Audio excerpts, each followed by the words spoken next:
Have you ever been silent, but inside you were screaming, not a cry of anger, a cry of pain, the kind of pain that doesn't have an easy name, that doesn't show on your face, but that tightens your chest every morning when you open your eyes and think, why do I suffer so much in life? This question runs deep within you, and if it's on your mind right now, know this: you're not alone. Some people smile in front of others, but when they get home, they fall apart. Some people pray, believe, try to do everything right, and yet life seems too heavy. Loss, illness, betrayal, loneliness, failure. Pain doesn't choose the time and doesn't ask permission. And at some point, almost everyone finds themselves looking at the sky with that question in their heart: God, where are you? What few people openly say is that this question isn't a lack of faith. It's the opposite. Only those who still believe there is someone capable of answering seek an answer. You wouldn't ask this question to someone you don't trust. And the fact that you still ask God, even in pain, says a lot about where you are spiritually, even if you don't realize it yet. Today, in this video, we're going to confront this issue head-on together. No easy answers, no cliches, because God understands your pain, and the message of hope in pain that you'll find here isn't meant to sugarcoat reality. It's meant to show you that something greater is happening in your story. And at the end of this video, there's a biblical revelation that will completely change how you see what you're going through. Don't leave before you get there. Why does God allow suffering?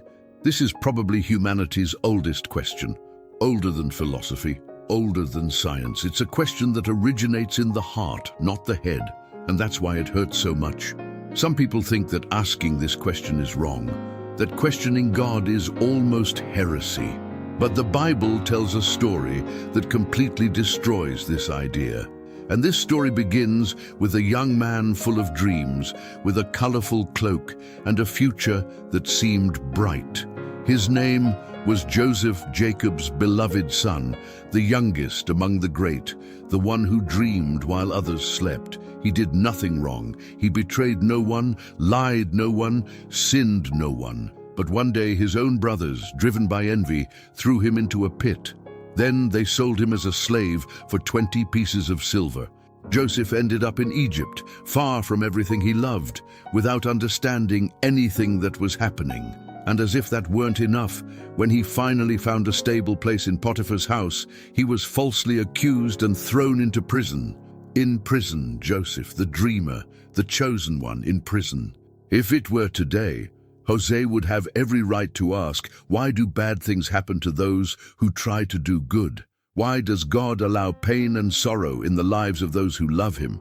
But the story doesn't end there. Years later, that same Joseph, who was thrown into the pit by his brothers, became the second most powerful man in Egypt. And when his brothers appeared before him, trembling with fear, Joseph uttered a phrase that resonates to this day: "You intended to harm me, but God intended it for good." Genesis 50:20. Joseph's pain lasted for years, but God's purpose lasted forever. And this reveals something most people have never considered. Questioning God in pain is not spiritual weakness. It's the first step on a journey that can take you to a place you never imagined you could reach. But wait. If God knew what Joseph was going to suffer and allowed it anyway, what does that say about what you are experiencing right now? Pain never comes empty. This may sound strange. It may even seem cruel to say this to someone who is at rock bottom. But there is a huge difference between minimizing suffering and understanding what it entails. And the Bible, from the beginning, speaks of suffering and God's purpose in a way that surprises those who read attentively. Paul wrote in Romans 5 that tribulation produces perseverance, perseverance produces character, and character produces hope. Notice the order. It's not hope that produces character, it's the other way around, and it begins in tribulation. This means that certain things in you only form within pain. Things like depth, empathy, real faith, resilience, qualities that no comfortable season can build. Think of a diamond. It's not born brilliant. It's coal subjected to immense pressure for a very long time. The pressure doesn't destroy the diamond. The pressure creates the diamond. And when God allows you to go through fire, He's not destroying you. He's shaping you. Suffering in the Bible has an explanation, and that explanation involves the concept that God sees what you will become, not just what you are feeling now. Of course, this doesn't mean that all pain is directly caused by God. The world is broken. We live in a world where sin has real consequences, where human choices hurt other human beings, where nature fails and dreams sometimes crumble. But even in the midst of this chaos, God has a purpose in suffering. He doesn't waste anything. Not even your worst night. God has a purpose in suffering. Not even your most hidden tear has gone unnoticed by Him.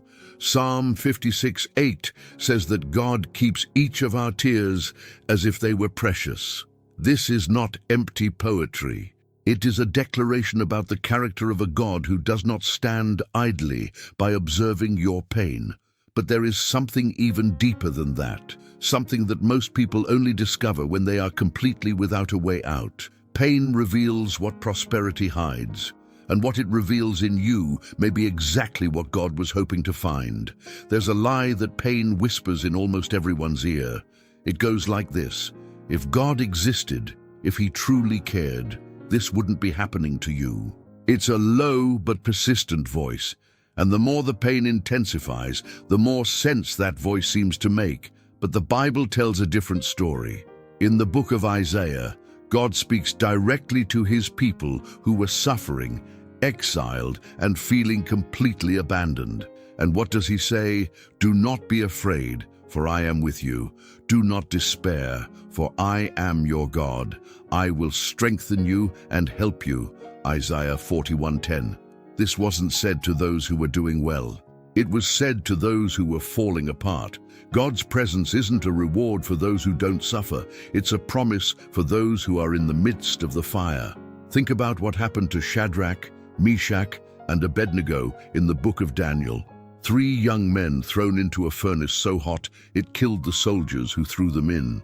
And when the king looked into the furnace, he didn't see 3 men burning. He saw 4. The 4th had the appearance of a son of the gods. God didn't deliver them from the fire beforehand. He went into the fire with them, and often that's exactly what He does in your life. He doesn't take you out of the situation immediately, but He enters it with you. Faith in God during suffering isn't about pretending everything is all right. It's about learning to see a presence that natural eyes can't perceive. How do you trust God in pain? It begins when you stop measuring God's presence by the absence of problems. He is with you when you cry alone. He is with you when the numbers don't add up, when the diagnosis is frightening, when the relationship crumbles. God is with me in suffering, not just in days of glory. Before we continue, I need a moment. If this content is touching your heart, if you feel this message has arrived at the right time, please do this for me now.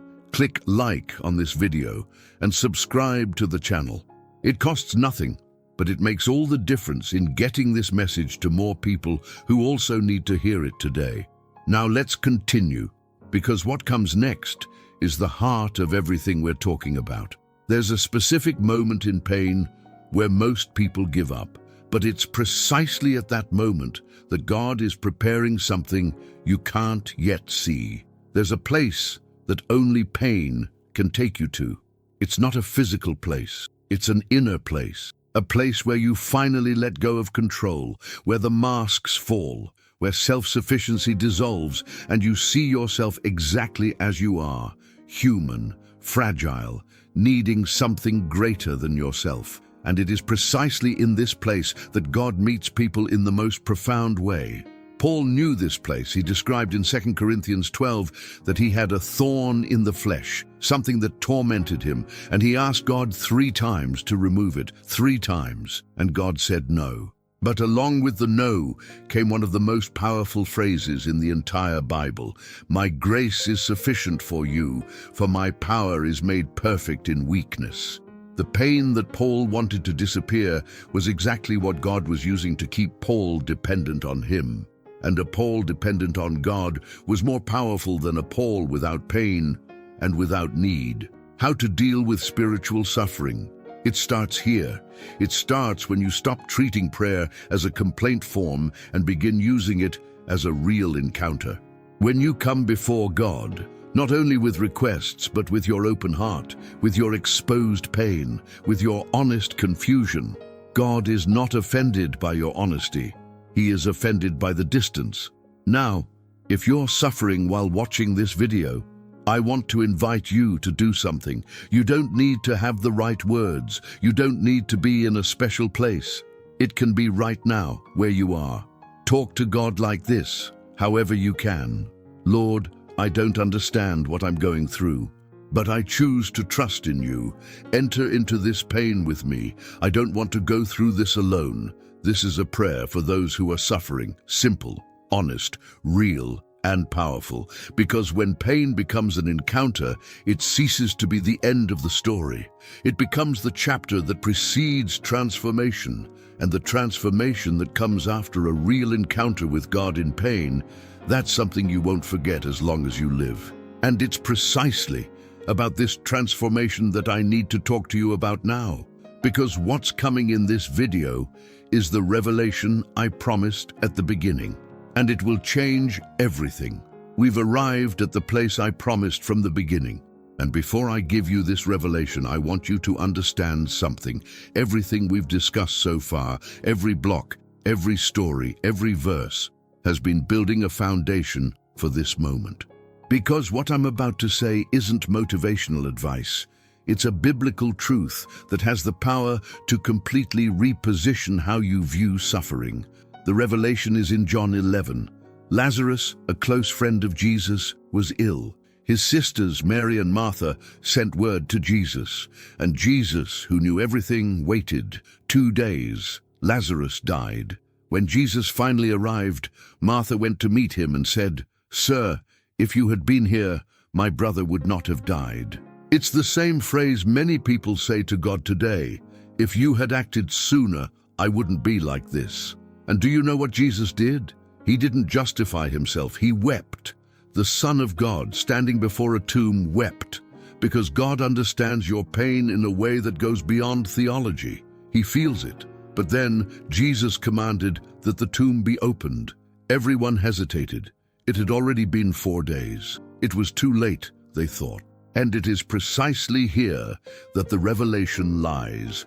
God often acts after it seems to be too late, not because he was slow, but because what he is about to do requires that all human hope be exhausted first, so that the glory that comes may clearly be his and not ours. Lazarus came out of the tomb, and overcoming difficult times with God begins when you understand that he has authority even over what seems dead in your life. You may be at a point where your dreams seem buried. Your relationship seems hopeless. Your health seems hopeless. Your financial situation seems unanswerable. But the God who called Lazarus from the tomb is the same God who knows your name.